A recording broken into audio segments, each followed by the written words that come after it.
যারা নতুন ফেসবুকে কাজ করছো তাদের জন্য গুরুত্বপূর্ণ দুটো সেটিং নিয়ে চলে এসেছি আজকে। সেই গুরুত্বপূর্ণ দুটি সেটিং নিয়ে আলোচনা করব। তো সেটিংগুলি হলো কপিরাইট ক্লেম। তো যাদের যাদের মনিটাইজেশন অন হয়নি বা অন হয়ে গেছে তাদের জন্য এটি খুব গুরুত্বপূর্ণ। তো প্রথমেই বলছি, কপিরাইট ক্লেমটা কখন আসে? যখন মিউজিক ভিডিও তুমি আপলোড করবে তখনই কিন্তু কপিরাইট চলে আসে। আর সেটআপ ইনবক্স থেকে কপিরাইট দেখা যেত আগে, আর কিছু কিছু কপিরাইট কিন্তু দেখা যায় না ইনবক্সে, সেটআপ ইনবক্সে দেখা যায় না। তো সেই নিয়ে আমি আগেও একটা ভিডিও বানিয়েছিলাম।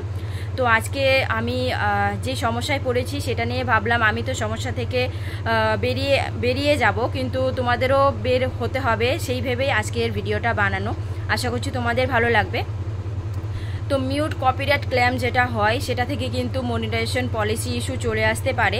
তো আমারও এসেছিল, সেটা আমি ক্লিয়ার করাতে আমার কিন্তু ইস্যুটা চলে গেছে। আর যারা যারা এখনও মনিটাইজেশন পাওনি তারা কিন্তু একদমই সতর্ক থাকবে। এই মানে সেটিংগুলো তোমরা ক্লিয়ার করে রাখবে, আর কখনো কপিরাইট ক্লেম আসতে দেবে না।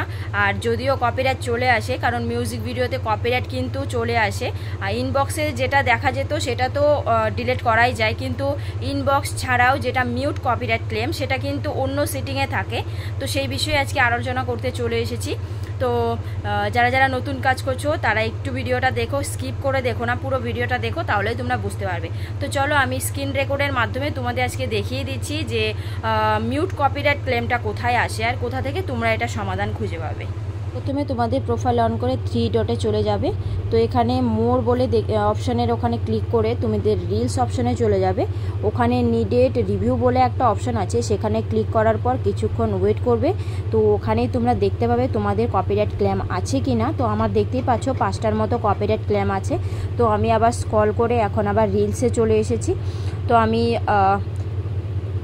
আমার কপিরাইট ক্লেমগুলি খুঁজে দেখার চেষ্টা করছি। তোমরাও কিন্তু খুব ভালোভাবে দেখবে কোন কোন ভিডিওতে তোমাদের কপিরাইট ক্লেম আছে, মিউট কপিরাইট ক্লেম, সেখানে ক্রস চিহ্ন দেওয়া থাকবে। তো আমি অনেকক্ষণ খোঁজার পর আমি আমার ভিডিওটা খুঁজে পেয়েছি। যেহেতু আমার 5টার মতো ভিডিও ছিল আর এত মিউজিক ভিডিওর মাঝখানে সেই 5টা খুঁজে পাওয়া খুবই মুশকিল ছিল, তাও চেষ্টা করলাম তোমাদের একটু দেখিয়ে দেওয়ার জন্য, যে যেন তোমাদের সুবিধা হয় কপিরাইট ক্লেমগুলি। এই দেখো আমি একটা খুঁজে পেয়েছি, এখানে ক্রস দেওয়া আছে। তো এখানে mute due to copyright claim লেখাই আছে। তো তোমরা এখানে 3 ডটে ক্লিক করে তারপরে ডিলিট অপশানে ক্লিক করে ভিডিওটা ডিলিট করে দেবে। তোমরা দেখবে যে মিউট কপিরাইট ক্লেমগুলি চলে যাবে। আর এই কপিরাইট ক্লেমটা তোমরা যদি ডিলিট না করো তাহলে কিন্তু মনিটাইজেশন পলিসি ইস্যু চলে আসবে। আশা করি তোমাদের আজকে ভিডিওটা ভালো লাগলো, আর যদি ভালো লাগে একটু শেয়ার করে দিও অন্যদের দেখার জন্য। আজকের মতো টাটা।